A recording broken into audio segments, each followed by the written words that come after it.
Good evening. It is 5 o'clock. Welcome to the regular meeting of the Vallecitos Water District. At 5 p.m. we are in the conference room, in the board meeting room, February 21st, 2024. Before we begin, I'd like to announce that members of the public may watch the meeting live via computer or smart device by going to the district's website and clicking on the Watch Live icon. However, they will not be able to participate in the meeting remotely. Members of the public may also listen to the meeting live on their phone by dialing 888-788-0099 toll free or 877-853-5247 also toll free. When prompted, enter the meeting ID and passcode displayed on the district's website. We will have the Pledge of Allegiance. Director Grosset, will you please lead us? I pledge allegiance to the flag of the United States of America and to the republic for which it stands, one nation, under God, indivisible, with liberty and justice for all.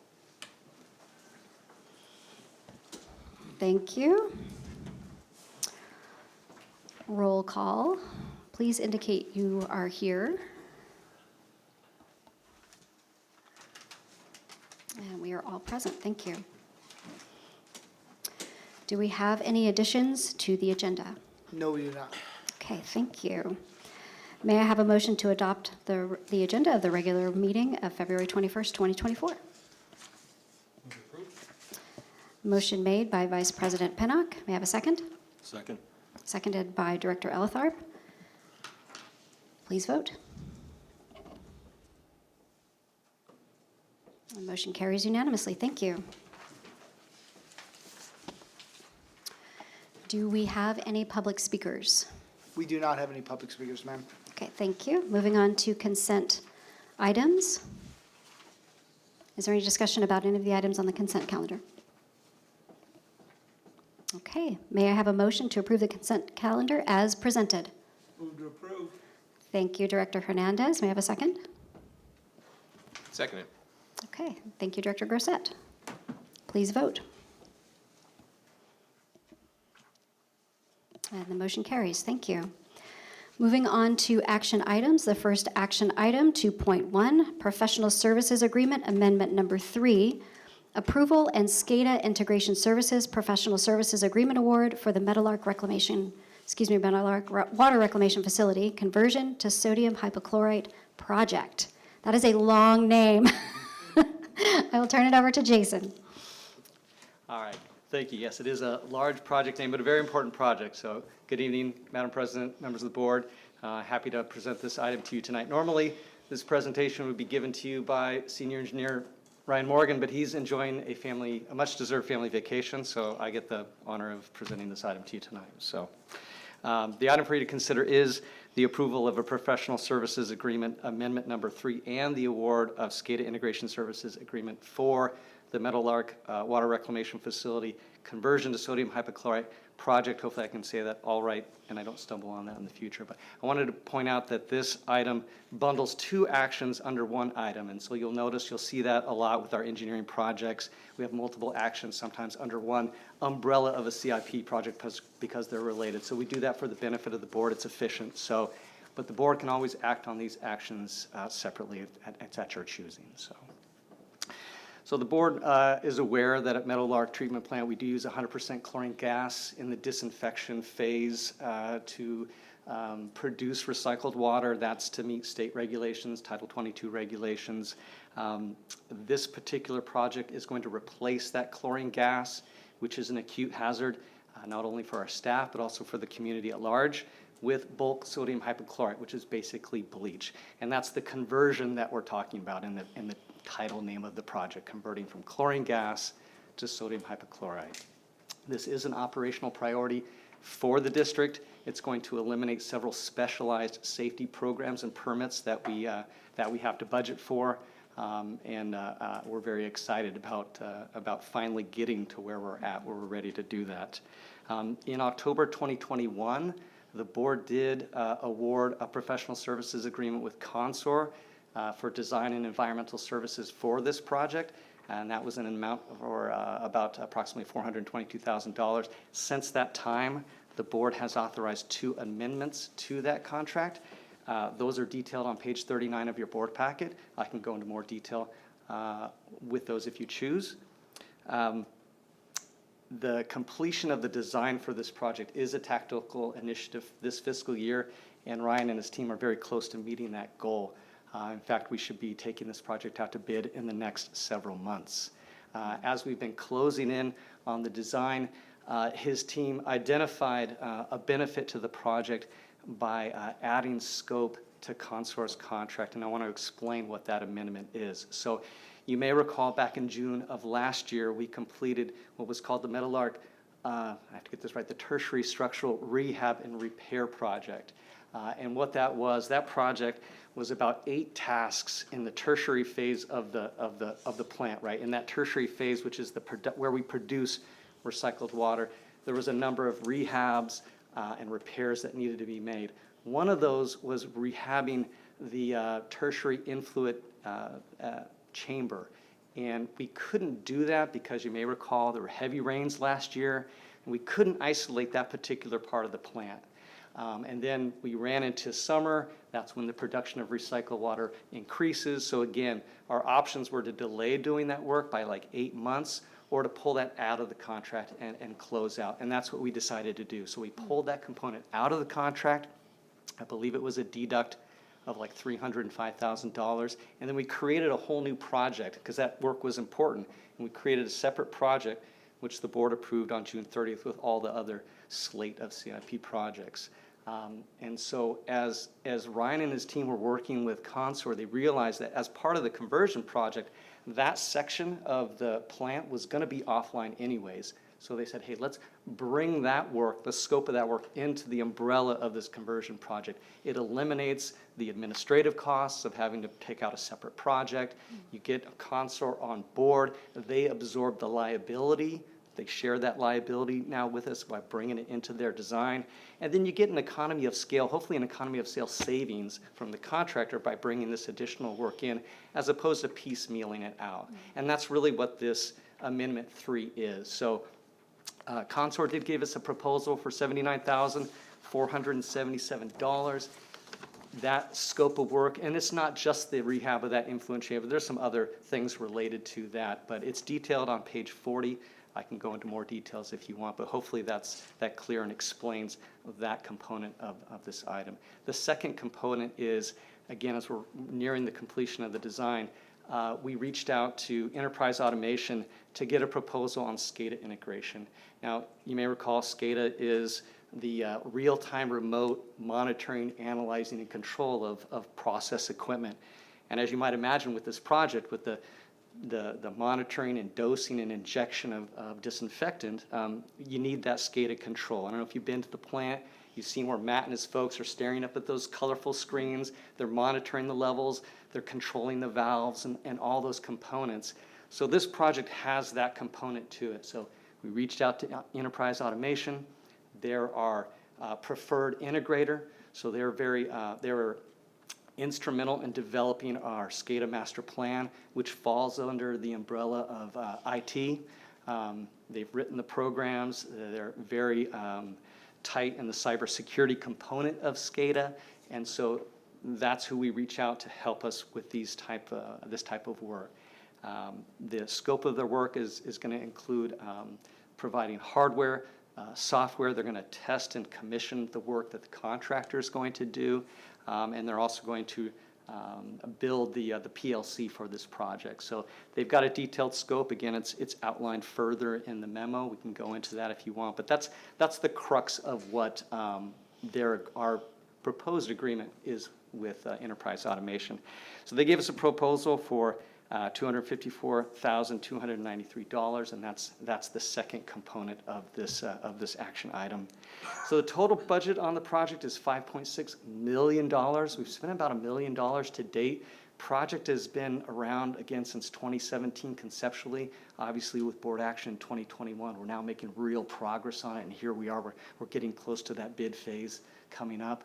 100% of this project is funded through recycled water rates. That's paid for by our 2 recycled water customers. The fiscal impact is further broken out in your board packet. And again, we can go over that in more detail if you want. But with that, staff does recommend to the board to authorize the general manager to execute 2 actions related to this project, and that is 1, to approve the amendment number 3 under the current professional services agreement with Consor in the amount of $79,477 for this additional engineering design services, and secondly, to award a professional services agreement with Enterprise Integration for SCADA integration and design services in the amount of $254,293, and I can answer any questions you have. Thank you for that presentation, and I know that this work has been ongoing, and it is very important, and I know that Ed will feel particularly relieved once that it is completed. So thank you for these updates and keeping us informed. What questions do my colleagues have? Yes, Director Grosset. This sounds good. I've reviewed the additional materials in the packet, and I will move to approve it. I have a question about the facility, though. Is it having a frog problem presently? A frog problem? Yeah. They haven't let engineering know. Okay. Because I was on a jog last night and I heard it sounded like 1,000 frogs coming Well, from that's the not a area. problem. We love frogs. Yeah. Okay. We're their neighbors, so. Just making sure they're not clogging the drains or anything. So. I'll let Matt know. That was Okay. a tertiary project district. That was out of scope. I do have a question. Oh, sorry, go ahead, Vice Yeah, a President. couple. No, thank you. So the SCADA integration, you mentioned it. Is there no integration currently with the gas? Is there not that integration now? Yes, we have SCADA, and so basically that just all gets scrapped, because it's all new equipment, right? All that equipment related to the gas injection system just all sort of goes away. So it's all new equipment. Oh, it has to be new. Yeah, all new connections, all new programming, and that was that old programming that we've had. This was all coming up with a SCADA master plan. We've gone through quite a history of our SCADA system, so.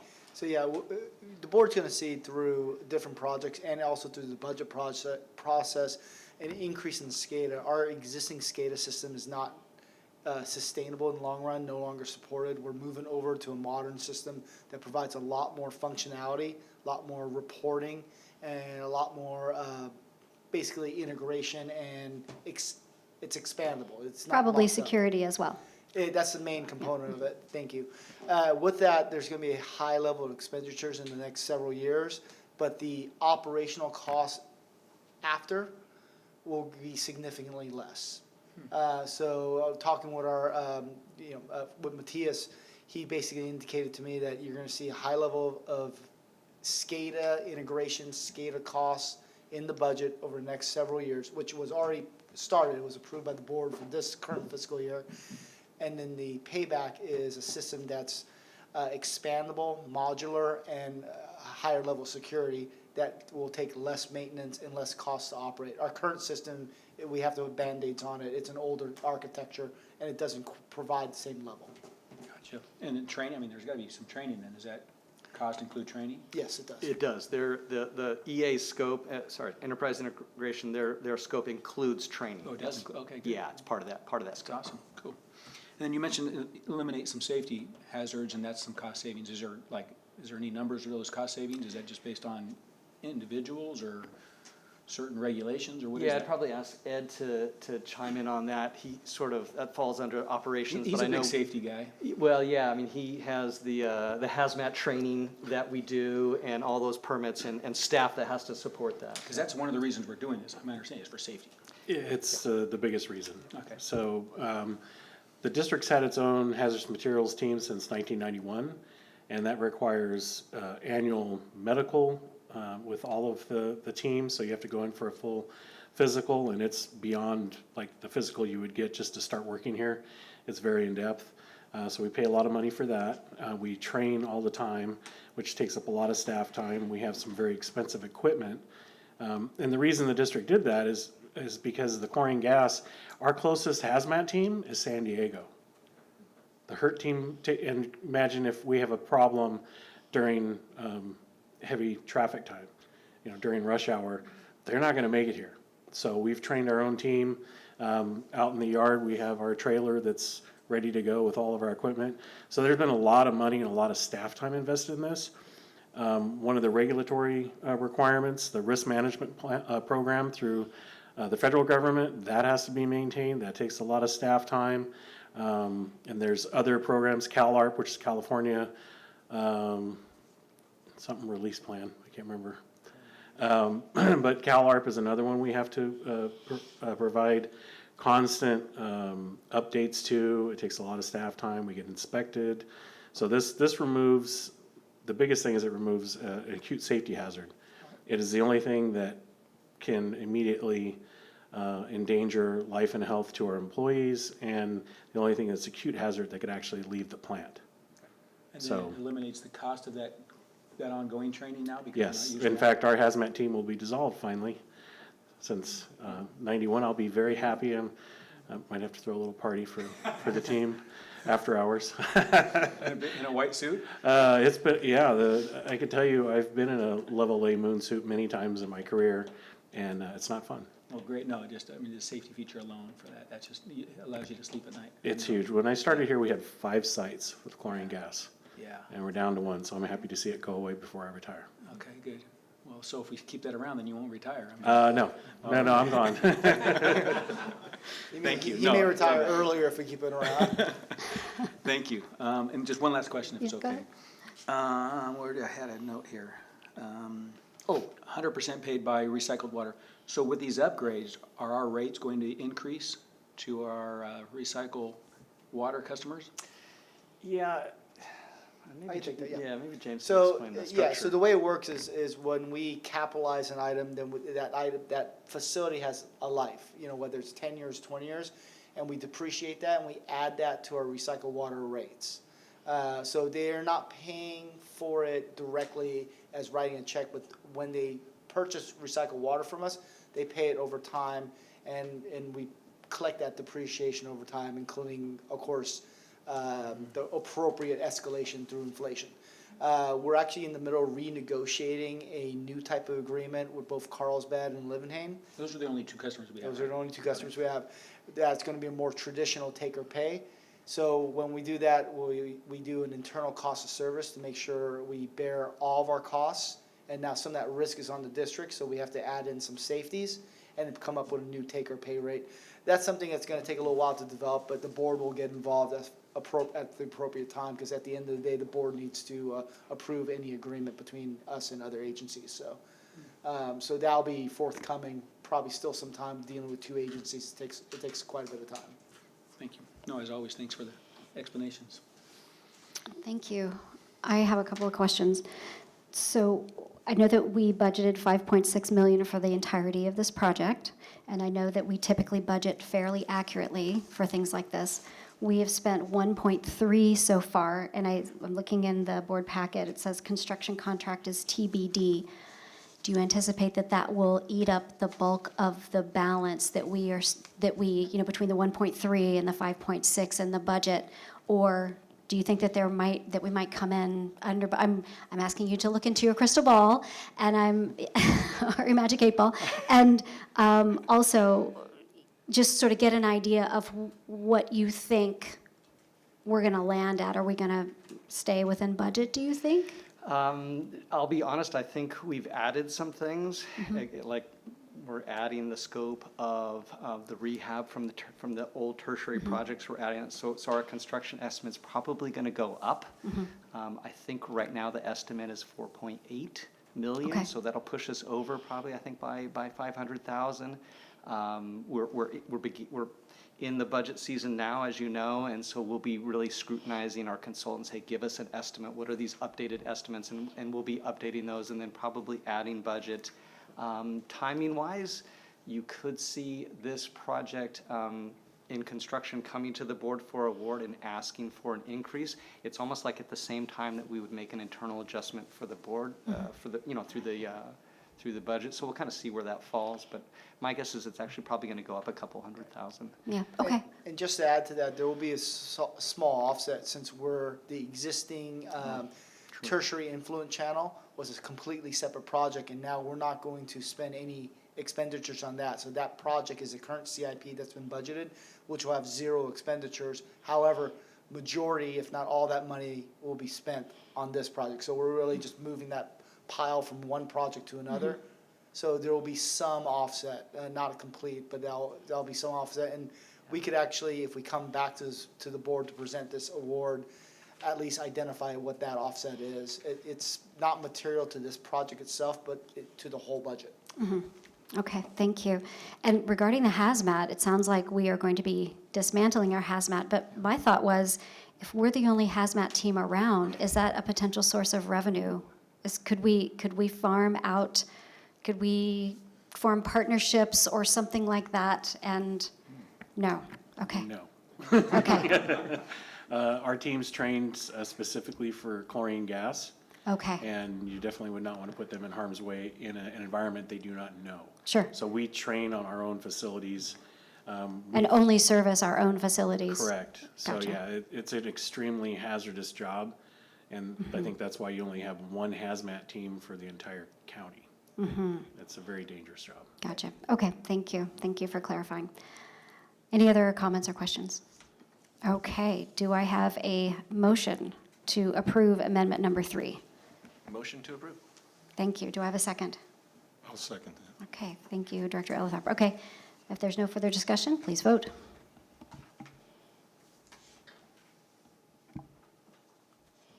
And the motion carries. Thank you. Okay, moving on to action item 2.2, call for nominations to the Local Agency Formation Commission. I will turn this over to General Manager Gumpel. Yes, thank you, Madam President. So this is an item that was tabled at the last board meeting for discussion when we had all board members here. So this is basically LAFCO requesting if we have any nominations internally here at the board or any interest to apply for the open seat at LAFCO. With that, I turn it over to the board for discussion. Would anyone like to be nominated to serve on the LAFCO board from our group? Don't everybody jump at once. I did it last year, didn't realize how much, it's a time commitment. Talk a little bit more about what it was like to serve, please. I didn't serve, I didn't know much about LAFCO. And so Oh, that's I, right, you ran for this I position. actually ran for this position, and Barry's there now, and I think there's, correct me if I'm wrong, 105 special districts in San Diego County, like 105, and he went and visited all but 2 of them. Okay. And, you know, this is just a volunteer, let's go out and I mean, it's very important. Ross, I think you know Ross, he ran for the same spot. And I didn't know, somebody asked, hey, would you run? I said, sure, I'll run, I didn't know. Then all of a sudden I'm getting calls saying, hey, can you come down and present to the fire district? Can you come down and present? And it's like, yeah, that's a time commitment. So if you have the time, I mean, it's very important. I think it's a great service, but don't do it if you're just doing it halfway. You got to be fully committed to attend multiple districts and educate yourself on it. And me personally, I'm not to that point. Okay. But I think it's a great thing to do. I know Jim has lots of time. But but no, I think it's important. They do a lot of good for districts as far as I think it's important that that the person who serves in this role provides some feedback and some, exchange about what's going on at LAFCO. So if we don't have anyone that wants to serve in this capacity. Yeah, I was just wondering, is this only for internal interest, or is it open to nominate anybody? No, this action is just a call for nominations for each agency. So each agency is going to be putting their nominations. At a later time, But there may be it's not necessarily a board member here. It could That's be correct. anybody. Correct. I would just say, Joe McKenzie, who was here at the last board meeting, she's the incumbent and she's running again. So, I mean, it's possible we could nominate her. I don't know if she already has been nominated or not, but. So, yeah, I would anticipate Joe McKenzie sending in something formal requesting that from the board, and we could always bring that back if that happens. Okay. Just a thought. She's interested in retaining her seat. So, If there's no interest on the board, we can just move on to this item, so it doesn't require any action. okay, thank you. Okay, let's see. Oh, I keep forgetting to ask if we have public speakers, and I apologize. If someone is here and wants to speak, please flag me. All right. Okay, action item 2.3, board conference attendance. And this was an item that was tabled from the last meeting, and this was brought forward at the request of Vice President Pinnock. So I will turn it over to him to please make a presentation or discuss, and we'll discuss. Thank you. Okay, yeah, no presentation. I don't have any spreadsheets or PowerPoints. No, just a discussion. And I didn't want to spend too much time on it, but one, to start with, Ann does a lot, thank you. And there's a lot of time, effort, and resources that go into, I'm looking at this event and location, there's one or two every month. And I look at this and I see I don't know how much time you spend, but it takes a lot of time to register flights, hotels, everything. And I think they're fabulous. I get a lot out of them. I just want to make sure we're utilizing, to me, they're important funds. They're funds that are used for that purpose. And sometimes if four of us go, are we not utilizing the funds appropriately? I think, I'm not a big regulation guy, I'm a big deregulation guy, so I don't want to put regulations and be a conference police. But it was mainly for a discussion point. Should we have, and I know I've talked to James a little bit about it, and other agencies have certain guidelines that they use. If it's out of town, maximum 2 go because of, cost saving measures. If it's in town, there's really no cost associated, so, let's open it up to whoever wants to go. So my question to the board members is, should we have a limit on how many go? Should we right now we don't have any really regulations or guidelines, right? Yeah, there's no limit currently. So should we even do that? Should we not? Should we keep it going? Ann does a great job. What are your thoughts? That's basically my purpose for this agenda item, was just what are your thoughts on limiting the number of board members to go to each conference? And a follow-up to that, since there is so much that goes into it, maybe a better, and I know it's in here with our director's reports on meeting conferences attended, make sure when we do go, we have a better return and report. So it's for the whole board. It's not for that individual that's going. It's for the board to enhance, what we've learned at those conferences to better the agency. So maybe whether it's a write-up, some people do write-ups, some people do verbal communication, but just make sure we're doing a good return and report on what we learned and how because that conference was, again, a cost. So that's all it was. Maybe just bring it up for discussion. If there is any, great. If not, then keep it as it is. Okay, what questions or discussion points do my colleagues have? Yes. Well, I'm just curious to learn from experience here if Council Gilpin has seen some successful implementation that you've favored at any of the other districts that you've worked with that may be of good input here. I can't think of instances where we've limited clearly, or any of the agencies have limited the attendance by folks, at least the people I've represented. I think to Director Pinnock's point, that has been kind of a direction that I've seen positive to them coming back and providing reports to the board on the attendance and what they gathered from it, and sometimes bringing materials so that the entire board and public are getting the benefit of the information that the director received at the conferences. But I don't have any insights relative to others in terms of effective regulations or guidance. So That's perfectly fine. Thank you for offering your input. Yes. I don't think in the recent years that we've ever had a conference that we've all attended.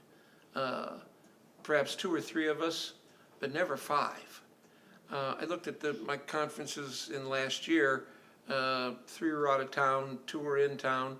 I don't think we've abused it. And back in the day, when I first was on the board, we used to do a write-up, but it was quite onerous, perhaps is the word. Whereas with the verbal, you go to a conference, you hear something you like, want to pass it back to the board, and with 2 or 3 of us at that, usually it's 3 different reports. So, because I don't think we've abused it, I would like to see it just remain the same. If we choose to go, fine. If not, don't. Personally. I mean, it seems like self-regulating. We Yeah. have been doing that self-regulating. Yes, we have. Would you characterize your concern as primarily one that's fiscal? Just the use of the public funds? Not abuse, but, yeah, just be fiscally aware and conservative, yeah. Do you by any chance have any information on sort of budgets, for the benefit of all of us and the benefit of the public? Because I can see that this would be something the public would be interested in, sort of having a better understanding of where the money goes and how we are as board members compensated for attending conferences. Yeah, actually, I talked to Wes after talking with Director Penick and having my pre-board with President Boyd Hodgins, and to get an idea of how we budget for us. So currently, for all board member expenses, that doesn't include per diems or benefits. These are other expenses. That's travel, reimbursements, mileage, meals, obviously conferences. We budget $50,000. It's done based on a historical average. He looks at a 5-year and 10-year, and we're typically under. Last year was, I think, the first time we may had all 5 board members at Monterey, but that usually never happens. That happened once, and it's probably, I can't remember before that when that has happened. And then we have some board members traveling to different conferences like Washington and Miami this year, which add expenses. So with that, we're on track to spend about $48,000 of the $50,000 budgeted this fiscal year. It's where we are. So, but typically we don't spend the whole 50. And as a percentage of our overall budget, what is that ish? I don't have that number, but it's not much. Okay. Well, I would be willing to suggest we take this back to the P3 committee if people want to revisit it. I'm happy to revisit it in the P3 committee. If there's not an appetite to revisit it, I guess I'm looking for consensus one way or the other. Yeah, I appreciate Director Penick's interest in saving money wherever we can. I just don't think we really need any regulation on it. We haven't abused it, and maybe once a year at the most, there's more than 3 people. But again, I don't think that's really a bad thing either. I think it fosters teamwork amongst the board to be together at say at an aqua conference. So I would just, I'm not interested in putting any more regulation on. I don't want to hinder any board member from attending anything that they want to attend. So I've got 2 for not in favor. If I'm hearing the discussion properly, I've got 2 for not in favor of putting regulation around it, 1 in favor of putting some kind of parameters around it. What are your thoughts? Yeah, I'm fine with taking it back to the P3 and trying to provide some additional thoughts that would keep this fairness there, as well as some sort of, I'm not sure what the correct phrase is for it, but just to, better encapsulate the proper spirit of the educational experience of them. So you'd be in favor of taking it back to the P3? I would, yeah. Okay. Then I will suggest that we take it back to the P3, and we will also, we'll discuss all aspects of this as a potential issue, and maybe we can talk about it at the next P3 meeting, and then we can come back with a recommendation. Okay, and perhaps, and in particular, we did have some support for a better readout on what happens when we go to these conferences, so that maybe there's a compromise that can be had that's not onerous, but that does provide some kind of readout, both, to everyone else who was not able to attend the conference, but also to the public too. I think that that's a value-added service that we can provide. Yes. Madam President, so I just got a update. The approximate, it's 0.05% of the budget. Okay. So it's really, like I said, pretty small. Statistically, Yeah, so, and. statistically and significant, if but the- just if the- barely. This is not really an action item, a discussion item, so if there's a general consensus of the board to take it to the P3, then we could agendize that on the P3, so. Yeah, and then, maybe we will come back with a recommendation, maybe we'll discuss it and make no recommendation, but at least, we can have a go, have a Yeah, conference about I it. had a thought. I think in the existing, whatever ordinance it is for business of the board, It's 221, yeah. yeah, I think it says that there'll be a report back, coming back, and it may be written. And I just want to echo what Director Hernandez said. When I first got on the board, I was writing up these 3 or 4 page write-ups, and after about the 4th or 5th conference, I figured out I was the only one doing it. So, I mean, it's in the ordinance. We can probably talk about that in the committee as well, as to what the board would like to see for a report back. It's something that is not onerous, and maybe there's a template so that we can make sure that the reports are equitable. For example, a 3-page report versus a 3-sentence report, because, that's, that way we can capitalize and maximize on the education value. Okay, so can everyone live with that? We'll take it back to the P3, we'll discuss it. We will come forward then with a recommendation, including talking about potential ways that we can read out, potential ways that we might be able to save money. Yeah, no, and again, I'm happy with what Director Elitharp and Director Hernandez said. If there's no, I just wanted to get feedback, and that's exactly what we got. And so it seems like I don't want to create a big thing out of a small thing, so it seems like it's going well. And like you said, we haven't abused it. It's such a small percentage of the budget. It's been going well. It may be just a little bit better. The return report sounds good to me, but depending on what you guys want to do at P3, I don't think we need to prolong anything. Okay, all right, thank you. Okay, any other discussion about that? Nope. Okay, do you have what you need then as far as board direction? I do. I'm going to agendize it on the next P3 just for discussion, and based on that, it may or may not even come back to the full board, especially if there's no substantial changes or no material changes. Okay, great. Okay, moving on to reports. General Manager Gumpel. Just a few quick ones. So we have a lot of meetings at the end of the month. We have our engineering committee meeting on the 27th. We have our finance on the 29th, and we're kicking off the budget process. And staff has been busy working on our operational budget. So these are just a reminder to the finance committee, these are the draft initial numbers that still get further refinement. So they've already been refined a little bit, so they're not all wish list items, but they are still draft. We are looking at scheduling our ad hoc committee on the hillside. We're working with our consultant to get some information up to speed, some of the past work from last calendar year, and then basically based on that, refining a presentation and scheduling a new ad hoc. I anticipate that probably in the middle of March. And then the heliopad, Ed and I believe Chris, or at least Ed, met with the City of San Marcos staff today. Yes, thank you. And we're looking at a tentative date of 4:30 for the ribbon cutting of the heliopod event. So April 30th? yes. Okay.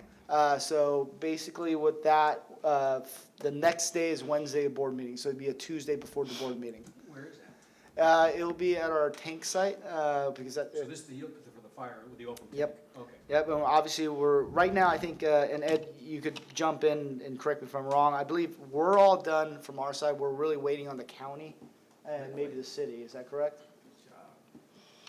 I think we've been done for a while, I believe. We have a couple cleanup items, but yeah, we could have it today if we needed to.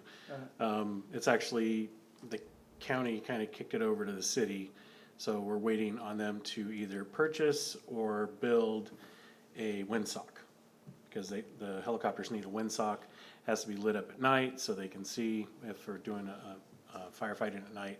So we're waiting on that. Today's meeting, they even said they would do the installation. Normally we've done all the installing there, but we're pretty much waiting on that. And then there's a few cleanup items for us to do.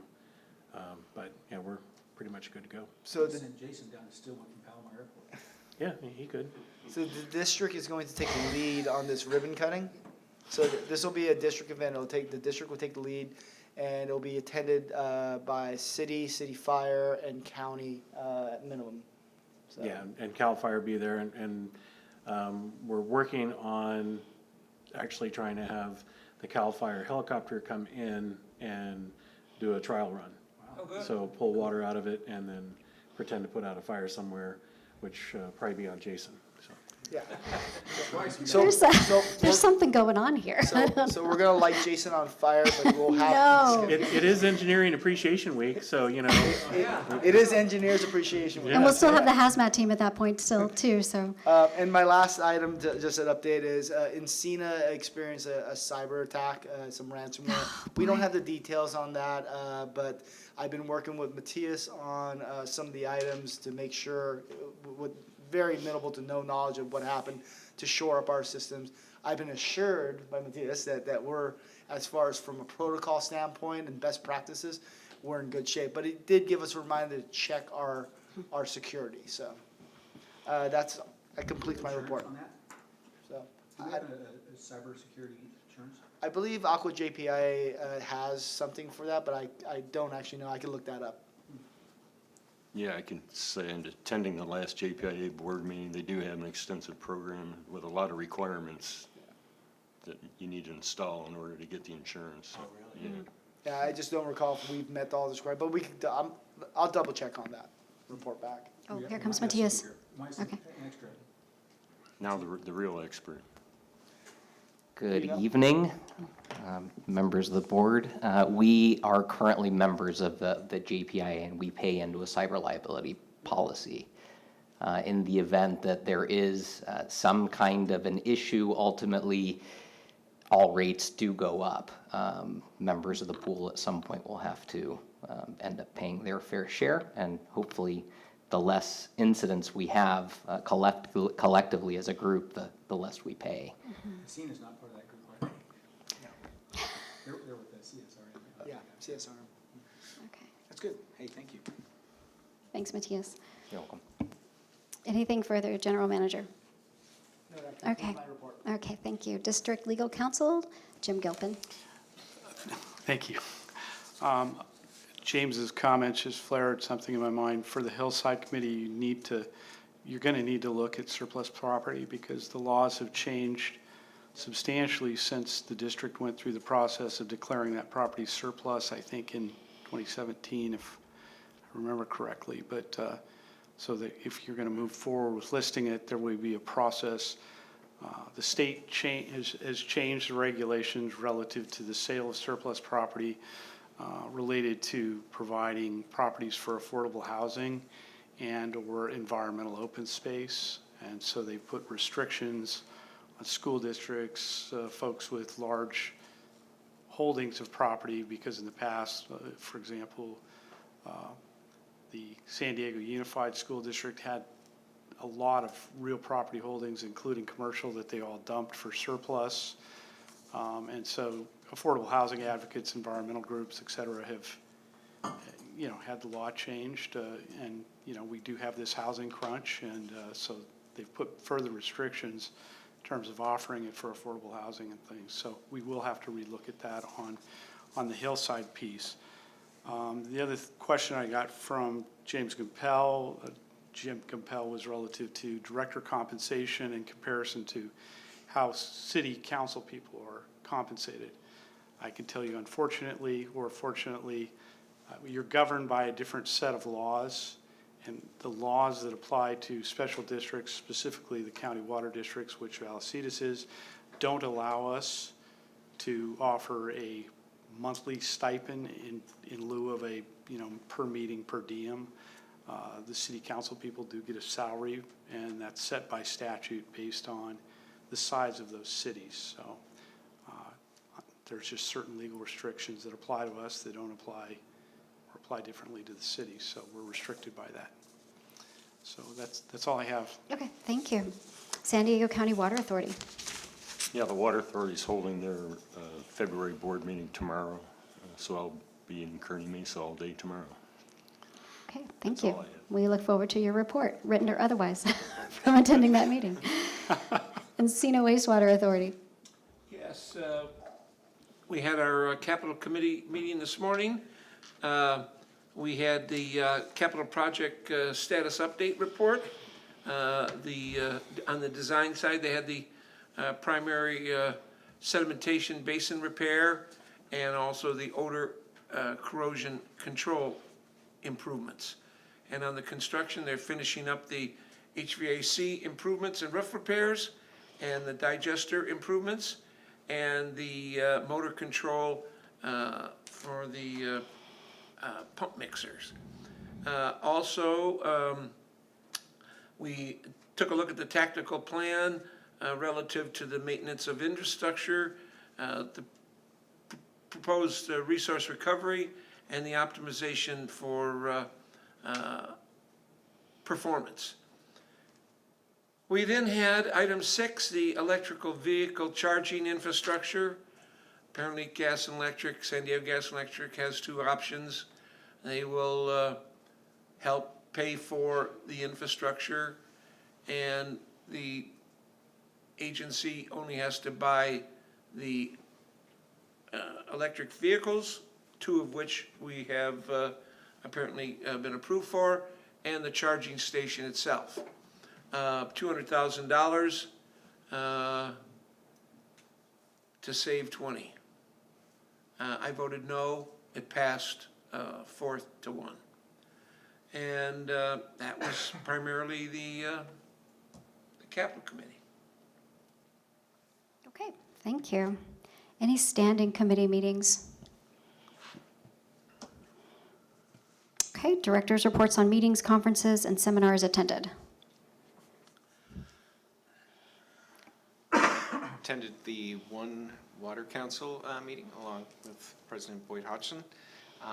And there was 2 great guest speakers, Kabir Thaat and Zachary Lowenstein of the EPA, covering expanding water access and building a domestic wash sector for the 2 million Americans that currently live without basic water and sanitation. They were raising awareness of the crisis and trying to motivate change, and also affecting that there is grant opportunities to do, and as well as help build decentralized infrastructure, which I was unaware of, that they're doing this as a kind of courtesy to help get all of these people with water as well as sanitation and sewer. What was interesting to me is that they're willing to build it independently for each of their own locations, which was pretty cool. So I'm not sure if that applies to us. I don't think that there's many that would apply there, but it was interesting nonetheless to hear all of that insight. Yeah, I think, and I'll just echo, one of the things that we have been hearing, all of us as we go to these conferences, is that there is money available, and it's going to take outside help from the state and the feds to address all of the infrastructure needs that all of the small districts have. That's a common theme that we keep hearing when we go to these conferences. And it just, it just reinforces the need for us to be able to communicate and try to grab that money when we can. The only thing that I'll add is I'll read some statistics that also came out of one of the reports that they talked about in the One Water Council meeting that I found just staggering. I wasn't aware. Director Gross had already mentioned the 2.2 million people in the United States that lack access to complete water and sewer services. Native American households are 19 times more likely than white households to lack indoor plumbing. 5 out of every 1,000 African American or Latinx households lack complete plumbing, and this costs per year $8.6 billion, which is about $16,000 per household and almost 70 million work hours. It claims 610 lives per year, this lack of sanitation and clean water. This issue is responsible for 219,000 cases of waterborne illness and 71,000 cases of mental illness. So when we talk about closing this water access gap, it's estimated that it could also have substantial health benefits, which also translate into dollars. 36,400 cases of diabetes per year would be eliminated if we just had clean water and sewer. And 1,350 per family would be saved based on that amount that they spend on bottled water to cook, drink, and bathe. It's estimated that closing this water gap would save $200 billion, with a B, billion, in economic value over the next 50 years, which is a lot of money. So I just wanted to throw those statistics out there. We are very fortunate to have infrastructure that is reliable and provides clean water. Not everybody in the United States has that. So I wanted to make that point. Thank you for attending, and thank you for your report. Okay, let's see.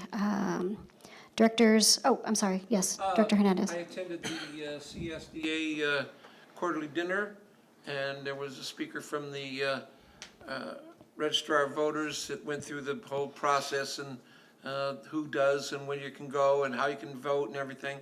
It was very informative, and it encouraged me to vote early.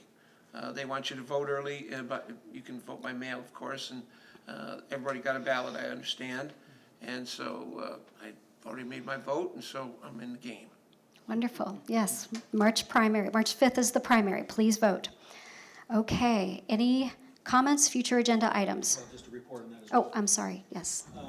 No, I attended and I know we just talked about it, a return and report, and I left my report at home because I haven't been home since early. But I went to the desal plant in Sacramento with you, and it really informative. And the only thing I wanted to, one, it was really good, but I just want to give kudos to Vallecitos for seeing the foresight to be a member of desal.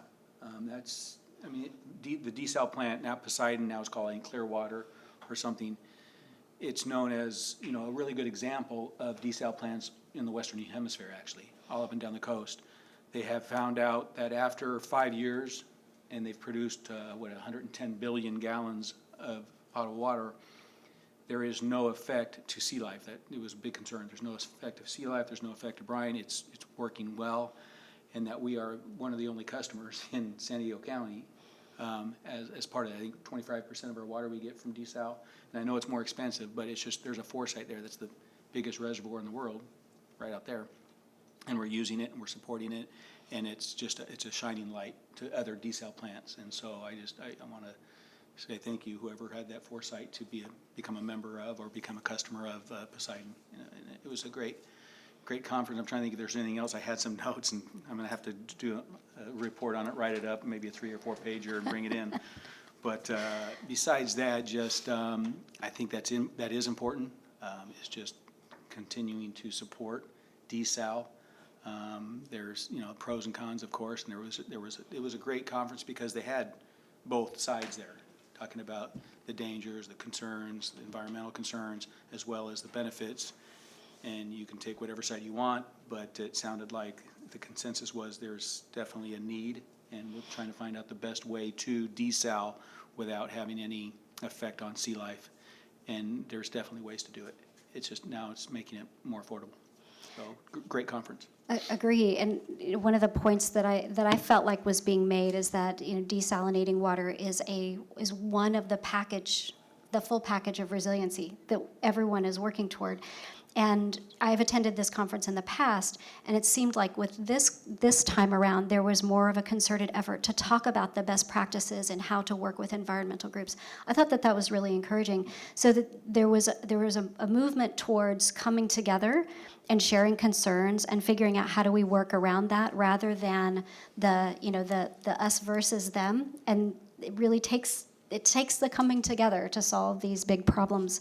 So I also found it really fascinating. And again, there's money available for these types of projects. That was part of the emphasis. And as well, the desal plant that we have the direct line to is undergoing some renovation to make it further environmentally friendly. So that was talked a little bit about as well. And I found that really encouraging. I wish that they would publish that research that shows about how dropping the brine and, the brine flowing down the concentration gradient, it doesn't have an effect. It's been a struggle, I guess, for them to publish that. I've asked several times if I can get my hands on that manuscript, so I hope that I can, so What's that I that scientist's name? There's that one scientist. It's Presentation, I know. Peter. Yeah. I forget his last name. But yes, so hopefully we can get that, and that can be publicized more, because that's a really, really important body of work. Okay, any other conferences? Okay, directors, comments, future agenda items. Okay, I have 2 items that I would like to agendize. And the nature of the agenda of these items, I understand it does not require a second. So the first one is to agendize an ad hoc committee on the climate action plan. The second one is to revisit the existing committee assignments.